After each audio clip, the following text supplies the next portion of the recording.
Materi 5 itu bicara tentang perencanaan, garis besarnya perencanaan. Kalau kemarin kita bilang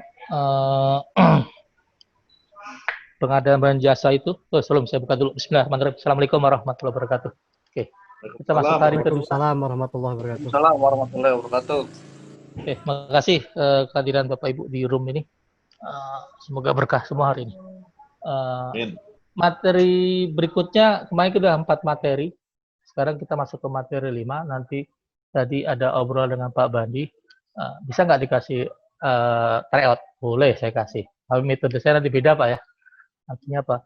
Bapak saya kasih soal, udah ada jawabannya, cuma tugas Bapak cari dasar jawabannya. Wah, ada di pasal sekian.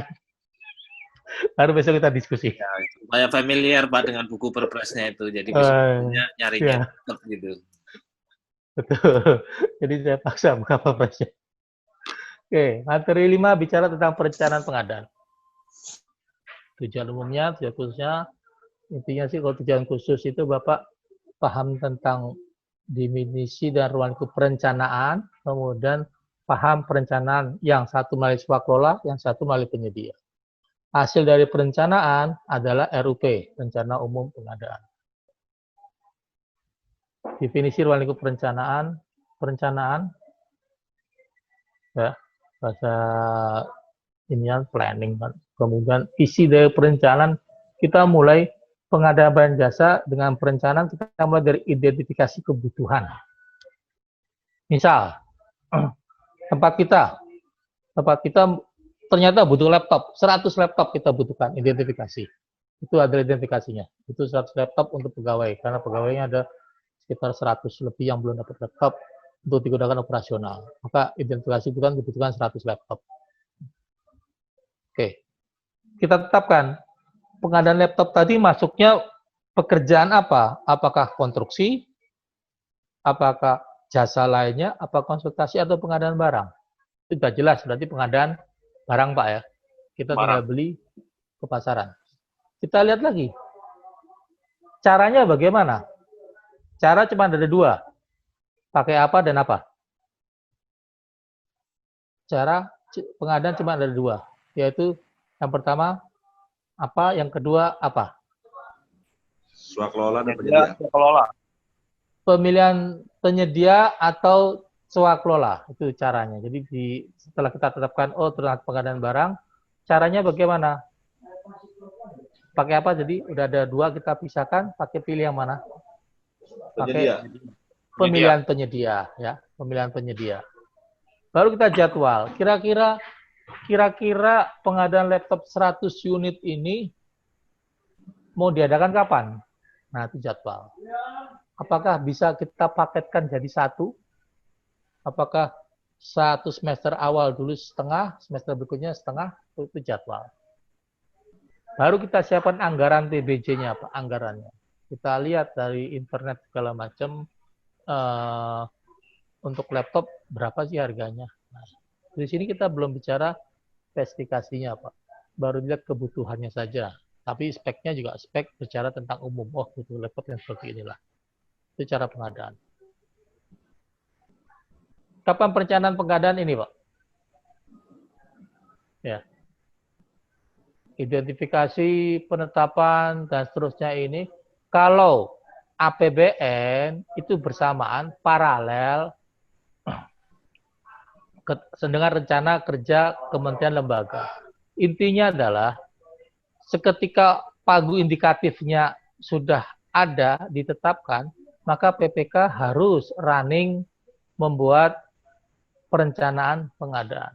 Jadi perencanaan pengadaan itu sebetulnya tahun ini Pak, September Oktober kemarin, Agustus Pak Presiden 16 Agustus sudah pidato kenegaraan tentang APBN tahun depan kan. Nah, September Oktober biasanya ditetapkan pagu indikatif. Sudah kelihatan nih Kementerian Kesehatan dapat berapa, Kementerian Perhubungan dapat berapa, kemudian diperkecil lagi kan sakernya masing-masing. Nah ini, maka PPK sudah melihat, diperlukan perencanaan pengadaan. Jadi di tahun berjalan untuk tahun depan. Kalau APBD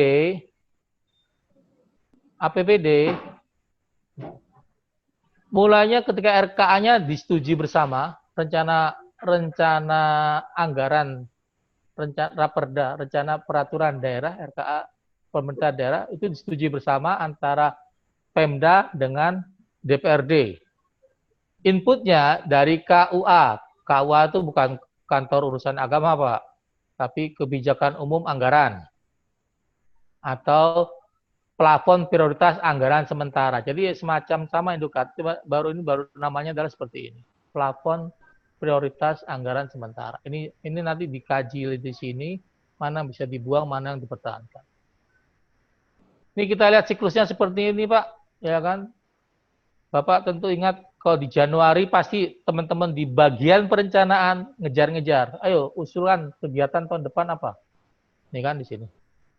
Agustus Presiden menyampaikan RUU APBN di depan DPRD, 16 Agustus biasanya. Oktober tetapkan. Nah, ini pagu indikatifnya di sini. PPK sudah mulai di sini bekerja. Desember. Nah, kalau di sini sudah ditetapkan, Pak, udah ditetapkan, kita bisa tender tidak mengikat. Misalnya apa? Misalnya adalah cleaning service. Cleaning service kan dimulai dari 1 Januari atau 2 Januari sampai 31 Desember. Jangan sampai DIPA-nya ditetapkan Desember, baru tender. Pasti Januarinya loss, Pak. Januarinya nggak apa, harus pakai cara lain, pakai pengadaan langsung. Jadi kalau bisa November atau setelah Oktober ini ditetapkannya pagu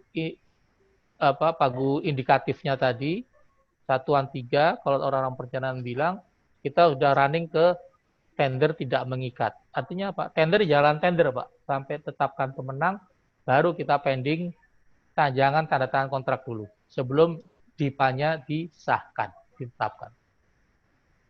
Ini siklus APBN. Kalau APBN lebih rumit, Pak. Nah, ini cuma sebagai gambaran aja, tapi intinya seperti ini. Ya, lebih rumit. Dan penyelesaian di lapangannya juga lebih rumit ternyata kalau APBD. Ini gambaran saja. Identifikasi kebutuhan. Apa yang dibicarakan dan identifikasi. Yang harus diperhatikan adalah ini, Pak. Prinsip efisien, efektif. Efisien, kemarin apa, Pak? Udah ingat kan efisien? Apa efisien itu?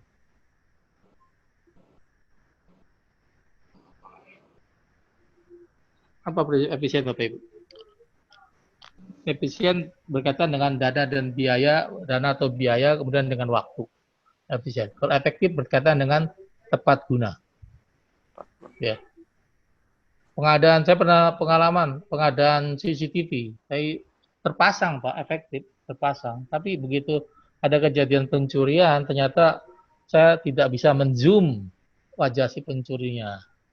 Jadi itu nggak efektif mestinya. Makanya hal seperti itu sekarang adalah value for money. Boleh lebih mahal, asalkan memang lebih bermanfaat daripada murah tapi tidak bisa digunakan. Aspek pengadaan berkelanjutan, aspek lingkungan hidup diperhatikan, Pak, ya. Jadi intinya jangan sampai kita merusak lingkungan hidup, bikin polusi dan sebagainya. Kemudian prioritas kebutuhan. Setiap subbidang, bagian pasti punya kebutuhan. Kemudian kita prioritaskan mana yang lebih urgent. Kemudian kita lihat juga, apakah barang jasa yang diadakan tersebut ada dalam katalog elektronik. Kenapa? Karena akan menentukan metode pemilihannya nanti. Konsolidasi, apakah ada beberapa paket yang bisa dikonsolidasikan, dijadikan satu. Bagian A minta laptop, bagian B minta laptop. Bisa nggak sekali tender saja? Itu konsolidasi. Kemudian barang jasa yang dimiliki oleh satker tadi. Pegawai kita 100, ada laptop 25. Ya kita nggak boleh mengadakan pengadaan laptop yang baru sebanyak 100. Cukup sekurangannya saja. 25 ternyata rusak 5, udah dihapuskan. Oh, berarti pengadanya 80. Itu barang jasa yang identifikasi seperti itu.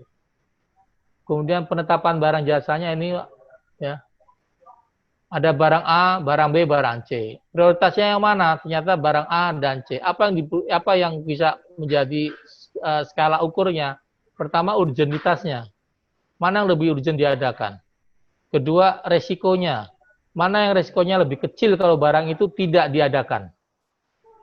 Nah itu. Jadi di cerita sini yang muncul adalah prioritas A dan barang A dan barang C. Sementara barang B karena urgenitasnya paling kecil, kemudian resikonya juga paling kecil, maka dihilangkan dulu. Cara pengadaan dapat tentu ingat ada dua, tinggal dipilih. Pakai swaklola atau pakai penyedia.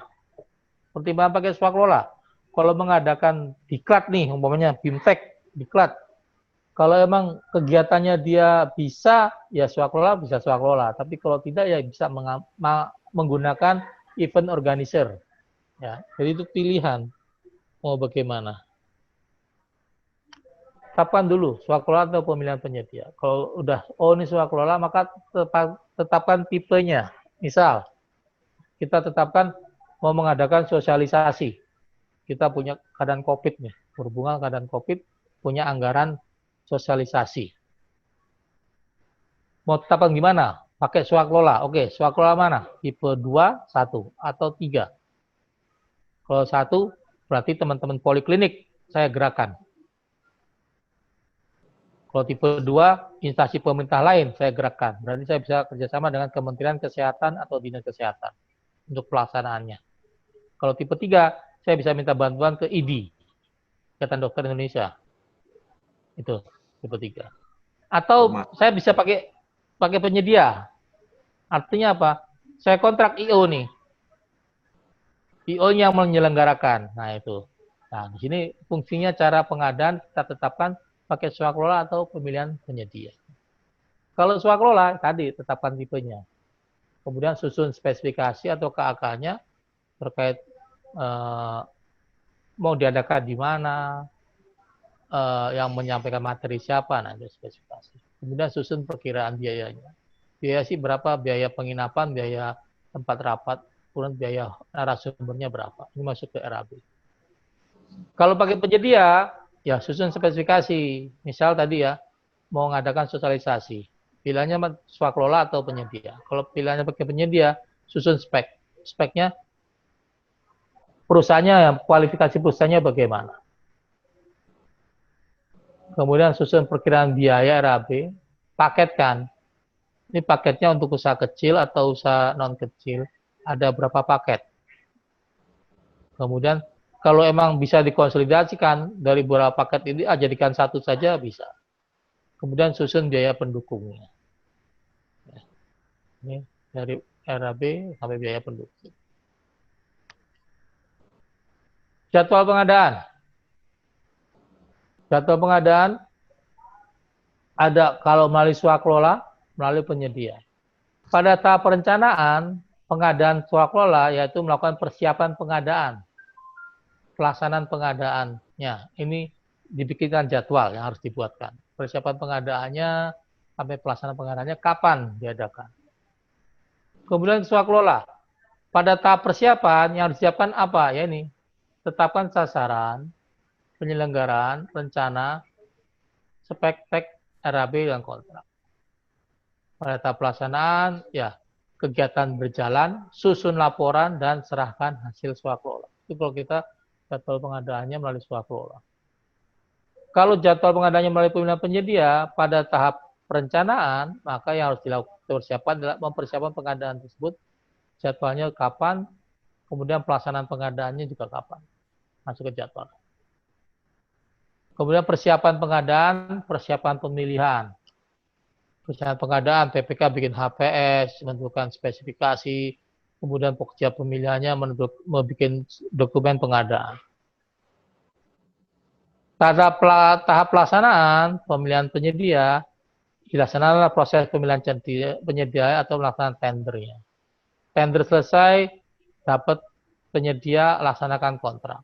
Kontrak selesai, adakan serah terima hasil pekerjaan. Oke. Kemudian susun anggarannya, Pak. Dalam perencanaan kita tugasnya nyusun anggaran. Intinya gini, Pak. Dalam nyusun anggaran, mohon anggaran itu nggak cuma beli barangnya saja, Pak ya, tapi sampai dengan berfungsi. Sampai dengan berfungsi. Maksudnya gimana? Misalnya gini, Pak. kalau Bapak cuma survei harga, Bapak tahun depan ada pengadaan AC. Kemudian Bapak survei ke pasar. Berapa harga AC? Harga AC 3 juta. Udah. Kemudian dalam susun anggaran Bapak masukkan harga AC 3 juta. Pasti kebeli, Pak. Pasti. Permasalahannya terinstal apa tidak? Nah, itu dia. Jadi dalam survei pastikan dulu Bapak tanya, berapa harga barangnya? Harga barang sekian sudah termasuk pengiriman belum? Kalau belum, masukkan anggarannya. Kemudian kalau AC ini dapat suku cadangnya apa saja? Oh, dapat AC, kemudian dapat setelang pembuangannya 10 meter. AC kita pasang berapa meter? Apakah 10 meter cukup? Kalau tak cukup, ya siapkan suku cadang biaya tadi suku cadangnya, Pak. Pipa tambahannya berapa? Ini kalau personil kalau konsultannya, non konsultan. Nah, kemudian biaya material, biaya peralatan, serta biaya pemasangannya ada apa tidak? Ya. Biaya pendukung juga harus disiapkan, Pak. Misal, untuk nyalakan AC butuh pelatihan, maka siapkan biaya pelatihannya.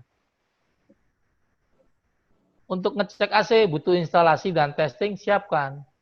Ada biaya administrasi dan biaya lain masuk ke biaya pendukung. Jadi intinya, menentukan AC tadi sampai dengan berfungsi. Contoh yang kejadian pahit, Kementerian Perhubungan pernah mengadakan pesawat latih, Pak. STPI ya, Sekolah Tinggi Penerbangan Indonesia, pesawat latih. Tapi lupa, mereka tidak memasukkan komponen biaya masuk barang mewah, Pak. Jadi barangnya ditahan di pelabuhan oleh bea cukai. Ya emang di ujungnya diserahkan balik sih, tapi kan prosesnya tersendat. Seperti itu. Jadi intinya siapkan anggarannya dari anggaran barang sampai dengan biaya pendukungnya. Siapkan semua. Yang pasti sampai si AC berfungsi. Oke, definisi sekian Pak. Ada yang ditanyakan? Diskusikan dulu sebentar sebelum lanjut.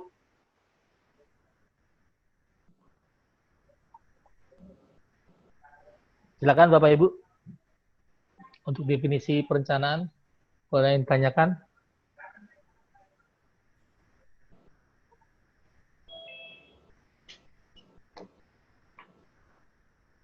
Ada? Kalau nggak ada, nggak ada Pak? Ada? Lanjut ya. Oke, lanjut. Perencanaan melalui swaklola. Perencanaan swaklola cuma 3 kegiatan yang kita adakan. Pertama, tetapkan tipe swaklola. Tipe berapa? Tadi mau mengadakan sosialisasi COVID Kemenhub. Mau kerjasamanya dengan siapa? Apakah sendiri? Berarti saya pakai teman-teman di poliklinik. Apakah tipe 2 harus kerjasama dengan instansi pemerintah, dalam hal ini Kementerian Kesehatan? Atau tipe 3 dengan teman-teman dari Ikatan Dokter Indonesia? Tuh, tetapkan tipenya. Kemudian susun spesifikasi teknisnya. Artinya apa? Ya kalau mau diadakan oleh instansi pemerintah, maka tempatnya kegiatan di mana? Pesertanya dapat ATK apa tidak? Nah, ini kan spesifikasi teknisnya. Narasumbernya siapa? S3 dokter atau S2 dokter? Nah, ini harus disiapkan, harus dibuatkan spesifikasi teknis ke apa. Kemudian berdasarkan tadi, ada muncul biaya-biaya kan, dibuatlah RAB-nya. Kalau 3 hal ini sudah dijalankan, maka dibuatkanlah namanya hasil perencanaan barang jasa dalam RUP. Ingat, dalam menyusun tugasnya PPK, tapi yang menetapkan adalah tugasnya PA KPA. PA garing KPA.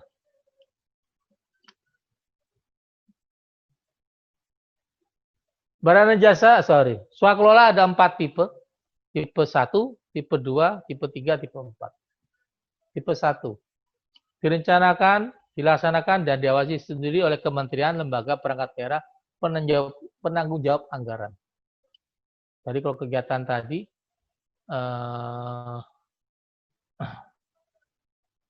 Kemenhub mengadakan punya anggaran untuk sosialisasi transportasi dalam keadaan COVID, ya maka tadi tipe 1 Kemenhubnya yang jadi narasumber bidang kesehatannya nanti adalah teman-teman dokter dari polikliniknya. Tapi kalau tipe 2 direncanakan dan diawasi oleh penanggung jawab anggaran, tapi pelaksanaannya oleh instansi pemerintah lain. Bisa saja tadi transportasi dalam keadaan COVID kita kerjasamakan dengan instansi pemerintah lain. Dalam hal ini Kementerian Kesehatan sebagai pelaksana. Bisa juga kita jadikan ke tipe 3 ya, oleh ID. Jadi direncanakan dan diawasi oleh Kementerian Perhubungan, tapi pelaksanaannya oleh Ikatan Dokter Indonesia. Yang dimaksud ormas adalah ada pengesahan dari Kemenhumham, Kementerian Hukum dan HAM. Kemenhum, Hukum dan HAM. Oke, Menhum. Kalau tipe 4, swaklola yang dilaksanakan dan diawasi oleh Pokmas, kelompok masyarakat. Ya, masyarakat. Penanggung jawab anggaran cuma menetapkan sasaran. Contoh paling gampang adalah komite sekolah dalam mengelola anggaran BOS dari Dinas Kesehatan, dari Dinas Pendidikan. Oke, perencanaan swaklola yang ditanyakan dulu sebentar Bapak Ibu, silakan.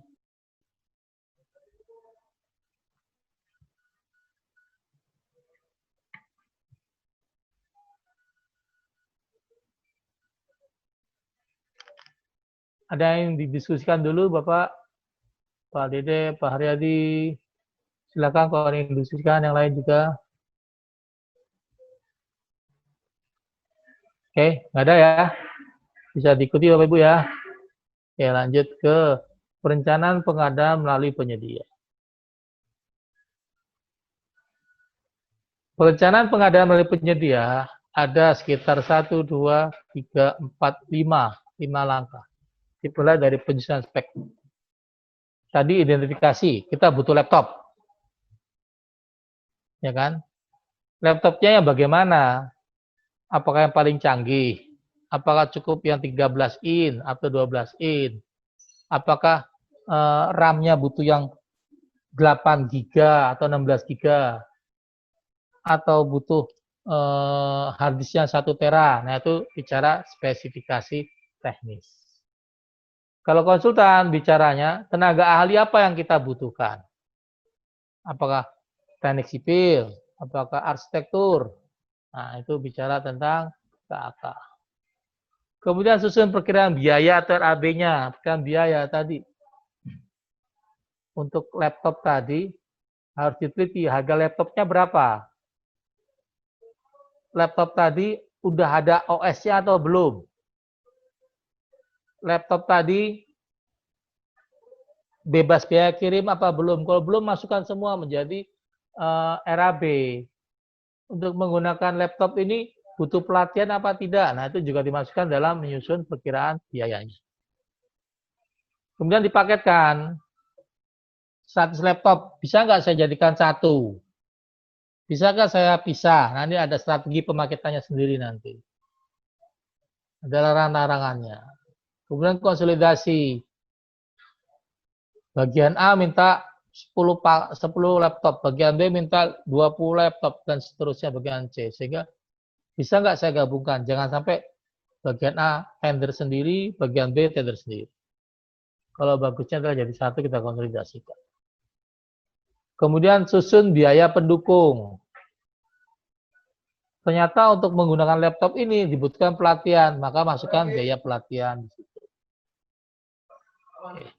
Dari kegiatan perencanaan ini, 1-5 ini, maka hasilnya dibuatkan namanya perencanaan pengadaan, tugas dari PPK disahkan oleh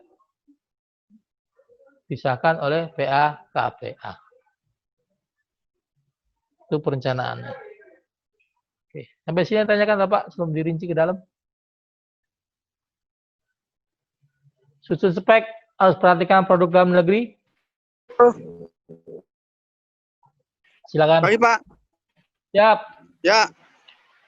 Pak Jum. Pak Jumaker nih. Pak Jum? Ya, Pak Jum, silakan. Enggak, ini Pak, saya mau nanya, misalnya udah biaya itu ada yang ketinggalan. Terus sementara udah proses pengadaan udah selesai, udah ibaratnya barang udah terkirim. Tapi misalnya kayak biaya itu Pak, terus misalnya kayak biaya pelatihan, ternyata biaya pelatihan itu belum masuk. Sementara kontraknya udah selesai. Bagaimana Pak untuk nambahin ke biaya, misalnya biaya pelatihan itu dimasukkan ke bagaimana itu? Ya mau nggak mau Tambahannya. ada beberapa kegiatan yang harus direvisi, Pak. Direvisi. Oh, Bahkan kemarin oh jadi kalau saya kemarin tuh kami di perhubungan diajarin Pak begini. Jadi ditargetkan sebelum Januari itu udah tender tidak mengikat berlangsung. Tidak mengikat kemudian dapat pemenangnya setelah dipanya disahkan. Kelihatan kemudian, oh ada sisa uang segini, iya. bisa nggak kita optimalisasi bahasanya. Nah dari situ juga bisa kita gunakan Pak. Tapi kalau emang itu tertinggal ya biasanya kita revisi bahasanya Pak. Revisi ke kontrak yang ada itu atau bagaimana Pak? Ya Pak Tion, pertanyaan Bapak, anggarannya nggak ada, belum direncanakan. Ya munculkan dulu dengan revisi Pak. Kalau revisi anggarannya udah muncul, baru Bapak bisa mengadakan kegiatan pelatihan tadi. Gitu Pak. Masalah siapa Gitu. yang ditunjuk bisa saja penyedia awalnya atau bisa yang lebih kompeten. Baik. Itu Iya, Pak Jim misalnya ya. pemenangnya Oke. si A Pak. Misalnya, halo, saya Ya silakan. pemenangnya si A. Udah terikat kontrak, udah selesai, misalnya barang udah dikirim. Ternyata biaya pelatihannya belum dimasukkan. Terus revisinya misalnya bagaimana untuk menambahkan gitu tanya Pak. Ya sebetulnya kan yang Bapak alami ini kan itu di pelaksanaan Pak ya, bukan di perencanaan. Kalau kita bicara perencanaan ini tadi mestinya dimunculkan di perencanaan. Kalau pelaksanaan sebenarnya masih nanti, tapi intinya kan gini. Kalau emang dananya tidak ada di anggaran, ya Bapak harus merevisi dulu. Anggarannya biar ada. Ya, biar ada dulu anggarannya. Tapi kalau anggarannya ada, cuman pekerjaan pelatihannya tidak termasuk kontrak, ya Bapak bisa bikin kontrak baru. Ya. Gitu loh Pak. Oh bisa gitu. Iya. Tapi Bisa. yang penting anggarannya ada apa tidak dulu gitu kan. Kalau belum ada ya Bapak revisi. Iya. Oh jadi bukan revisi yang kontrak yang udah jadi, udah barang udah datang itu enggak ya? Jadi bikin kontrak lagi ya? Ya tadi Pak, uangnya ada apa tidak dulu? Iya itu. Kalau misalnya barang uang masih ada, bikin kontrak lagi gitu ya? Strateginya bikin kontrak lagi bisa Pak. Bikin kontrak lagi bisa. Oh oke ya Pak. Ya paham. Ya Pak. Ya oke. Siap. Kemudian yang pertama sertifikasi memperhatikan produk dalam negeri. Produk dalam negeri yang ber-SNI ya. Tapi harus memperhatikan produk industri hijau, produk dari lingkungan yang tidak boleh, ya bahasanya kita dilarang illegal logging lah Pak. Ya, kalau emang ada ornamen kayu bisa diganti dengan aluminium, ganti dengan aluminium Pak. Tapi kalau emang tidak bisa, harus ornamennya harus kayu, maka Bapak harus cari produknya yang bukan illegal logging, tapi kayu yang resmi, dapat cap dari Kementerian Kehutanan bahwa kayu tadi emang dipanen, bukan di illegal logging. Persyaratan penggunaan dalam negeri dan ber-SNI ini sepanjang mencukupi Pak ya, tersedia. Artinya apa? Kalau emang produknya belum ada dan belum cukup untuk kebutuhan Indonesia, ya tidak diharuskan menggunakan ini. Jadi produk impor masih bisa masuk. Susun spek. Tentu Bapak Ibu pernah dengar ya, nggak boleh menyebut satu merek, tidak boleh mengarah ke satu merek gitu kan. Nah, pernah dengar Pak ya, dilarang mengarah ke satu merek. Nah, ke satu merek dilarang, tapi lebih dari satu merek nggak masalah. Karena larangannya mengarah ke satu merek. Kalau mengarah ke beberapa merek nggak masalah. Itu pengertian dari peraturan seperti itu. Ada beberapa hal atau beberapa barang yang bisa kita sebut mereknya waktu kita tender.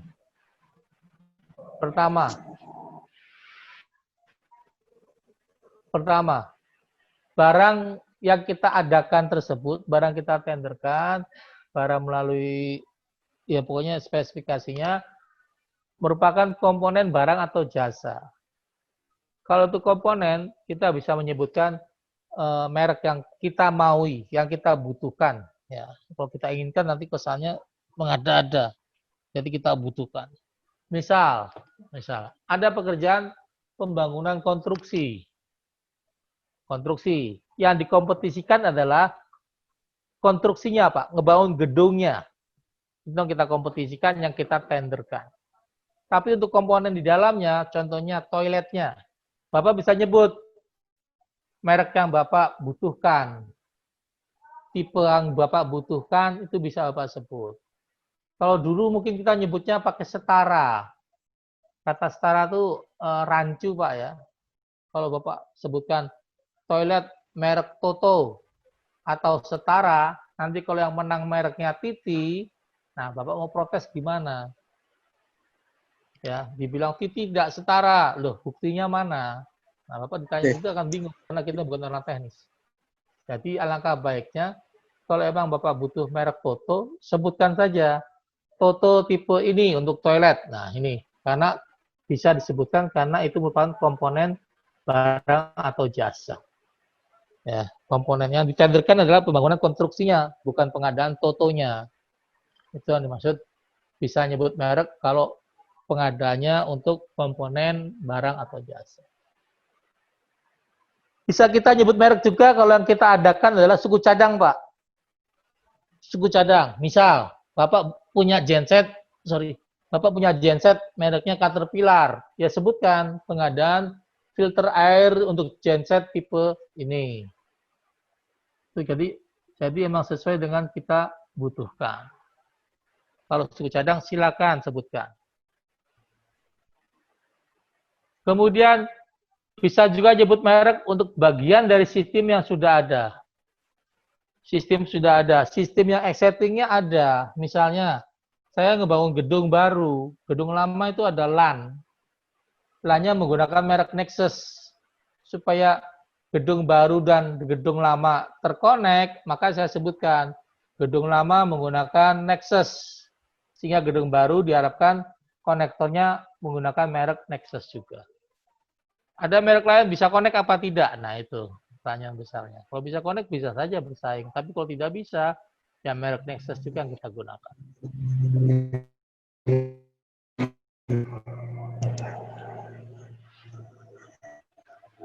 Oke.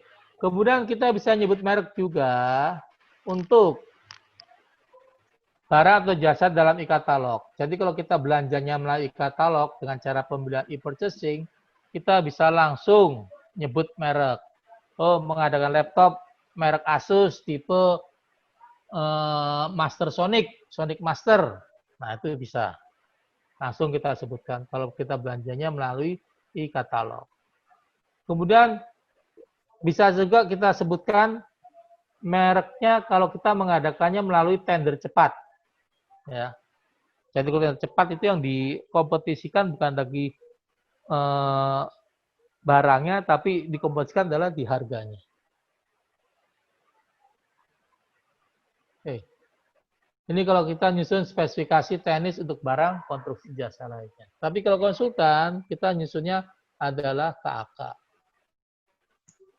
Uraian pekerjaan yang akan dilaksanakan. Misal kita mengadakan pembuatan SOP kesehatan, maka diuraikan Pak, pengadaan jasa konsultan, penyusunan SOP kesehatan di masa COVID. Waktu pelaksanaan diperlukan berapa lama? Karena terkait dengan pendanaan. Misal 10 bulan, maka 10 bulan nanti dikaitkan dengan tenaga ahli yang kita sewa. Spek teknis biasanya bicara tentang kualifikasi perusahaan dan yang pasti bicara tentang kualifikasi tenaga ahlinya.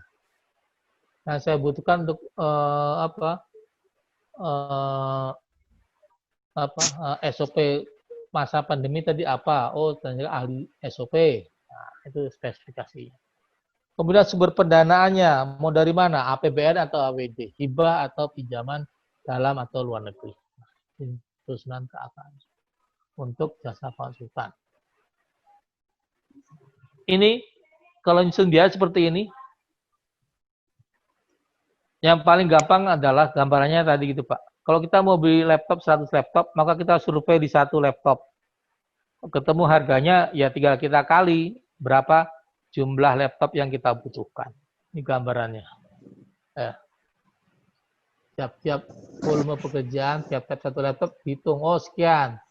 Maka dikalikan. Bukan hanya barangnya, tapi termasuk dengan OS-nya ada apa tidak, pengirimannya dikirim apa tidak, install-nya diinstal apa tidak. Terkait dengan menghitung tiap-tiap laptop, kemudian kita kalikan berapa jumlah laptop yang diadakan. Oke, sudah 2, ada yang tanyakan Bapak Ibu, yang diskusikan dulu?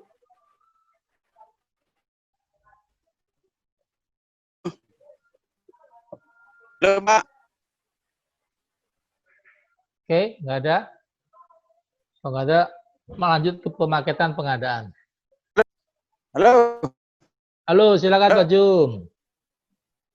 Akhir. Sebetulnya kalau di kontrak atau di SPK itu merek boleh nggak dicantumkan? Gimana Pak? Merek dicantum Di kontrak.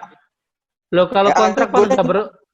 kalau sudah berkontrak kan kita udah tahu barang yang ditawarkan Pak. Malah disebutkan. Kalau di kontrak sebutkan sehingga PPK-nya nanti memeriksa sesuai dengan yang dalam kontrak. Masalah gini. Kalau kontrak Pak ya, masalahnya Bapak harus pisahkan dulu di perencanaan, di persiapan dan di pelaksanaan. Kontrak itu ada di pelaksanaan nanti sebenarnya Pak. Ya. Ya. Ya. Jadi kalau misalnya kayak alat medis. Alat medis, halo. Baik. Silakan Pak. Ya. Misalnya gini, di kontraknya itu kalau nggak disebutkan merek, boleh nggak Pak? Kalau kontrak itu kan sudah di pelaksanaan Pak. Kalau Bapak nggak disebutin merek, ya ini kan kita masih di perencanaan. Ya. Nah, kalau di pelaksanaan intinya sih saya harus ngasih detail. Artinya apa? Nanti yang terima itu harus tahu apa yang dikontrakkan. Jadi kalau di kontrak tidak disebutkan, kalau di kontrak tidak disebutkan merek, PPK-nya nerima, yang meriksa nanti pasukannya PPK akan bingung kan? Iya. Timnya PPK. Nah, maka sebutkanlah. Saya tanya, ini nggak disebut merek, katanya nggak boleh begitu. Kalau di kontrak sebutkan. Yang tidak boleh disebutkan kalau dalam tendernya, Pak. Tapi ternyata tadi ada juga yang bisa kita sebutkan. Nah, ini. Kalau barang tersebut dalam e-katalog, sebutkan, Pak. Nih. Kalau barang tersebut sebut cadang, sebutkan, Pak. Kalau barang tadi merupakan komponen, sebutkan Pak, supaya dapat barang yang sesuai kebutuhan. Kalau barang tersebut bagian dari sistem, sebutkan. Ya, barang dalam tender cepat, sebutkan. Berarti kalau dalam 5 hal ini, tidak ada, contohnya, Bapak mau mengadakan alat kesehatan. Di katalog tidak ada. Bukan suku cadang, bukan komponen. Bukan dari sistem yang sudah ada, tidak pakai tender cepat. Bapak nyusun speknya, tidak boleh nyebut merek. Tidak boleh mengarah ke satu merek. Clear, Pak? Oh, ya. Jadi, itu nyusunnya di persiapan nanti. Nyusun speknya disebutkan saja. Ya. Tapi nanti yang menang, nawarinnya apa? Contoh, gini, Pak.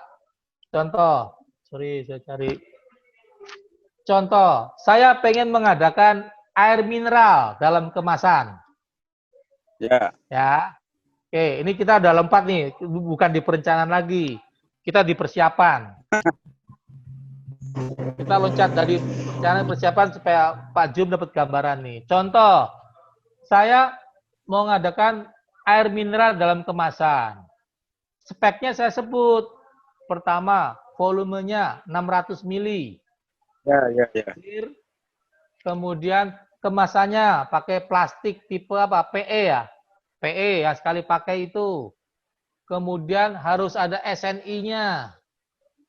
Harus ada label MUI-nya halal, ada sertifikat BPOM-nya. Nah, itu spek namanya, Pak. Ya, spek. Ya, tahu Pak. Ya. Perusahaan nanti nawarin ada merek Aqua, ada merek Fit, ada merek Le Mineral, ada merek Club.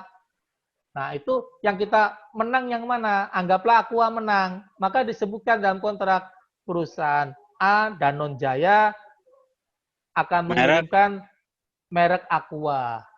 Clear kan Pak di kontrak? Sehingga tugasnya menerima, ya tahu, oh barangnya Aqua. Gitu loh Pak. Coba kalau disebutkan speknya. Sebutkan speknya. Mestinya Bapak dapat Aqua, Bapak cuma dapat air nggak terkenal mereknya gimana? Iya Pak. Jadi saya tanyakan itu.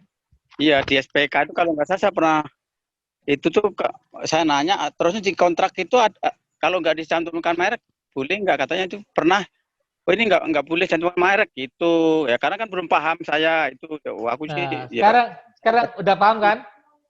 Ya udah kan, Pak? Oke. Jadi di kontrak tuh harus ada, berarti di kontrak tuh harus mencantumkan merek kan? Betul, sehingga Iya. tim yang menerima barang tadi akan tahu barang yang diterima apa. Ya, saya pernah tanya di situ pas saya nerima barang, katanya nggak boleh dihilangkan begitu. Lah aku ya gitu. Makanya saya tanyakan di sini. Tuh. Udah dijawab nanti. Udah dijawab Pak ya? Ya. Oke. Udah, terus lanjut. Baik Pak, lanjut. Sampai mana tadi? Oke. Berikutnya tentang pemaketan. Pemaketan tadi. Kita bisa memaketkan menjadi satu paket, beberapa paket, tergantung dari ya hasil kita lihat Pak, orientasi keluarannya. Pakai itu pada keluaran atau hasilnya. Misalnya, kalau saya mengadakan satu paket, hasilnya ini bagaimana? Nih contoh pahit, saya kasih contoh pahit gini Pak. Kalau nggak salah Kementerian Hukum dan HAM ya, Kementerian Hukum dan HAM itu pernah mengadakan satu paket karena hasil dari penelitian mereka bilang kebutuhan akan tinta printer adalah sekian jumlahnya, kalau nggak salah sekitar 5 miliar Pak. Nah kemudian diadakan satu paket. Satu paket begitu dapat pemenang 5 miliar, barangnya dikirim. Lalu menjadi cilaka. Cilakanya bagaimana? Pertama, harus menyiapkan gudang. Kedua, resiko kekeringan tinta tadi. Nah, jadi mubazir semua. Jadi di sini kita lihat penggunanya gimana. Kalau penggunanya nggak sekaligus, ya kita buat beberapa paket. Itu kalau kita lihat pemaketan, dilihat dari hasil orientasi pada keluarannya. Kemudian kita juga orientasi pada ketersediaan barang atau jasa di pasaran. Kalau kita tenderkan sekaligus, barangnya ready nggak? Kita butuh 100 laptop tadi misalnya. Ada nggak penyedia yang bisa menyiapkan 100 laptop? Nah, itu ketersediaan barang. Ini juga menyangkut kemampuan pelaku usaha. 100 laptop, itu masih 1,5 miliar untuk usaha kecil. Bisa nggak usaha kecil beli langsung 1,5 miliar? Nah, ini kemampuan pelaku usaha. Kemudian ketersediaan anggaran. Anggaran kita usul 100 laptop, ternyata keluar tanda bintang. Artinya depending atau keluar sebagian. Maka kita pastikan dulu DIPA kita memang sudah tersedia. Perhatikan juga volume barang atau jasa yang ada di pasaran. Kita hampir sama seperti tadi, poin nomor 2 ya. Jadi itu bicara pemaketan mau dijadikan satu paket atau beberapa paket. Tapi kalau niatnya mecah paket menghindar tender, itu yang dilarang. Tapi kalau mecah paket masih tetap tender, itu yang diperbolehkan. Clear Bapak Ibu? Oke. Strategi pemaketan seperti berikut. Nah, larangan pemaketan. Dilarang menyatukan, memusatkan beberapa paket barang dan jasa yang tersebar di beberapa lokasi atau daerah yang menurut sifat pekerjaan dan tingkat efisiensinya seharusnya dilakukan di beberapa daerah masing-masing. Contohnya apa? Misal, provinsi, Dinas Pendidikan Provinsi, dia punya anggaran untuk mengadakan mebelair SD, sekolah dasar. Kalau itu dibuat satu paket, dipusatkan di provinsi, anggaplah di Jawa Tengah gitu Pak ya, dipaketkan Jawa Tengah. Kemudian ditenderkan di situ, itu nggak akan efisien. Kenapa? Karena menang nanti satu, sementara dia harus ngirim ke daerah-daerah. Nah, dari situ kita lihat tingkat efisiensinya tidak bagus. Maka alangkah baiknya kalau seperti itu, pengadaannya di masing-masing kabupaten kota. Ya, jadi kata kuncinya dilarang musatkan kalau tingkat efisiensinya malah tidak efisien. Itu larangan yang pertama. Tapi kalau menurut Bapak Ibu dipaketkan jadi satu lebih efisien, contohnya alat-alat kesehatan. Alat kesehatan itu kalau kita gabungkan nanti yang berkompetisi bukan lagi pengecer tapi distributor. Maka silakan. Kalau bertarung distributor biasanya harganya lebih murah. Karena alat kesehatan itu kan angkanya begitu sampai ke konsumen sangat tinggi. Nah, ini. Jadi kalau di sini tingkat efisiensi mana? Bagusan mana? Bisa nggak dipaketkan, dipusatkan, atau tetap sebar daerah? Oke. Kata kunci di efisien. Kalau emang lebih efisien disebar di daerah, sebar daerah. Oke. Cara yang kedua, menyatukan beberapa paket yang menurut sifat jenisnya harus dipisah. Mestinya dipisah, Pak. Ngebangun laboratorium, itu pekerjaan konstruksi. Mengadakan alat laboratorium, itu pengadaan barang. Mestinya pisah. Mestinya. Ya, tahun ini kita mengadakan gedungnya, tahun depan kita mengadakan alatnya. Pengadaan konstruksi, pengadaan barang. Mestinya. Tapi kalau ada integrasi, Bapak sebagai PPK, sebagai KPA, didesak waktu, tahun ini harus ada semua. Lab-nya ada, alatnya ada. Ya, mau nggak mau diintegrasikan. Pengadaan gedung dan pengadaan gedung masuk konstruksi, alat lab termasuk pekerjaan pengadaan barang. Ya. Tapi sebetulnya dilarang. Tapi karena ada kondisi seperti tadi, waktunya mendesak, ya silakan dipaketkan jadi integrasi. Tapi kalau dalam soal biasanya dipisah seperti ini, Pak. Jadi Bapak cermat, oh ini bicara tentang integrasi atau bicara tentang pemaketan. Berikutnya, menyatukan beberapa paket barang dan jasa yang besaran nilainya seharusnya dilakukan usaha kecil. Nah, seharusnya dilakukan usaha kecil, Pak. Batasan untuk usaha kecil kan 2,5 miliar. Itu dikerjakan oleh usaha kecil. Misal, kantor Bapak ada pekerjaan pembuatan pagar. Pembuatan pagar 2 miliar. Pembuatan apa lagi ya? Bicaranya konstruksi semua lah. Pembuatan pagar, pembuatan gedung, ada pembangunan gedung, beberapa gedung misalnya. Gedung A, gedung B, gedung C. Masing-masing angkanya berapa? 2 miliar. Kalau dilihat dari angkanya, itu untuk usaha kecil, Pak. Yang dilarang bagaimana? 2 miliar A, 2 miliar B, 2 miliar C, kita gabung jadi satu, menjadi 6 miliar. Nah, itu usaha kecil nggak bisa bertarung di situ. Maka itu yang dilarang. Jadi biarkan saja gedung A tender sendiri, gedung B tender sendiri, gedung C tender sendiri. Itu untuk yang dilarang menggabung paket yang mestinya untuk usaha kecil, jadi usaha kecil jadi tidak bisa bertarung. Kemudian yang terakhir, dilarang memecah paket dengan maksud menghindari tender. Bapak punya paket nilainya 1 miliar, pengadaan makanan diklat 1 miliar. Tapi kalau yang menang, karena Bapak khawatir tender yang menang perusahaannya nggak jelas, Bapak punya inisiatif. Ya udahlah, dibuat menjadi SPK 150-an atau 200 jutaan. Nah, itu niatnya menghindari tender, itu yang dilarang, Pak. Tapi kalau Bapak berkata dipecah menjadi beberapa paket karena diklatnya berbeda waktu, yang satu di Januari, satu di Maret, satu di Mei, silakan. Ya, berarti tergantung nawaitunya untuk memastikan kalau diperiksa teman-teman dari auditor. Kenapa sih nggak jadi dengan satu? Ya karena diklatnya beda waktu. Karena diklatnya beda tempat. Nah, itu silakan. Oke, sampai sini tanyakan Bapak Ibu. Pemaketan. Pemaketan ini nanti berbeda dengan konsolidasi, Pak ya. Makanya pengadaan itu bukan dengan robot, tapi dengan manusia karena harus ada tes. Yeah. Oke, silakan Bapak Ibu kalau ingin diskusikan dulu.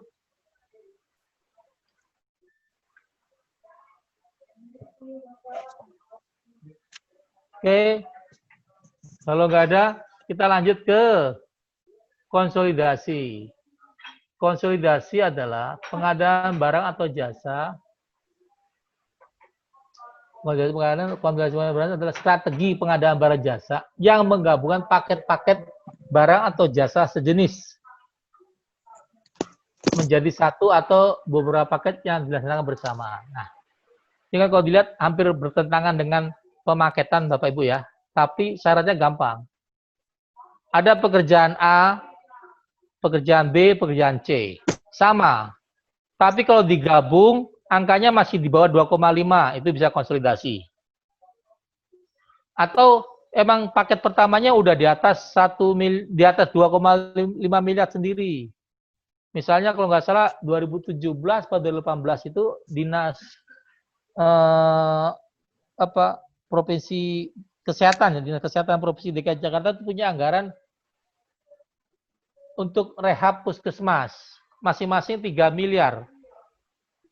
Ada 11 puskesmas. Dilihat dari angkanya 3 miliar, itu bukan untuk usaha kecil. Maka begitu digabung, 3 miliar kali 11 ketemulah angka 33 miliar. Maka emang paketnya dikerjakan untuk usaha non kecil. Nah, itu namanya konsolidasi. Jadi konsolidasi bisa saja dilaksanakan kalau emang angka awalnya bukan untuk usaha kecil, atau kalau hasil konsolidasinya masih bisa usaha kecil. Konsolidasi dilakukan pada tahapan-tahapan di mana-mana bisa, Pak. Misalnya dalam tahapan perencanaan. Maka tugas KPA untuk mengkonsolidasikan paket-paket yang ada di masing-masing PA-nya. Perencanaan. Tahapan persiapan. Bisa saja PPK-nya mengkonsolidasikan, menggabungkan paket-paket yang akan dia kerjakan. Pada persiapan pemilihan, bisa juga pokja pemilihannya yang menggabungkan, mengkonsolidasikan paket-paket tersebut. Konsolidasi. Jadi jangan dianggap pertentangan. Yang pasti konsolidasi itu manfaatnya lumayan banyak. Pertama, menurunkan biaya pengadaan. Biaya pengadaan, Pak. Prinsipnya kalau kita beli banyak, pasti harganya lebih murah. Ya kan? Maka kita konsolidasikan paket-paket tadi. Kemudian efisiensi proses pengadaan, jelas Pak. Dari tadi, yang tadi saya kasih contoh, pengerehab puskesmas di Jakarta tadi, 11 paket. Kalau itu masing-masing puskesmas ditenderkan, wah, lama Pak. Ya enggak? Ada 11 pokja yang ikut tender, yang menenderkan, kemudian perusahaannya juga bikin lamaran sana, bikin penawaran di sana, bikin penawaran di sini sebelah. Maka kalau efisien kan kita sekali tender saja, penyedia juga ada fokus tadi, meskipun ada 11 lokasi, tapi sekali tender beres. PPK-nya juga terikat kontraknya lebih nyaman dengan satu penyedia. Kalau 11 masing-masing 11 perusahaan berkontrak dengan PPK, PPK-nya kewalahan Pak, ngawasin 11 paket. Kemudian mengurangi biaya transaksi, sangat jelas. Artinya apa? Ya bahasanya kalau 11 paket, ada 11 kontrak. Tapi kalau ada satu kontrak, ya satu paket, ya satu kontrak. Lebih efisien. Gampangannya biaya materinya lah Pak. Gampangnya seperti itu. Yang pasti biaya transaksinya lebih bisa ditekan. Oke, perencanaan melalui suak penyedia dan sponsor selesai. Ada yang didiskusikan Bapak Ibu?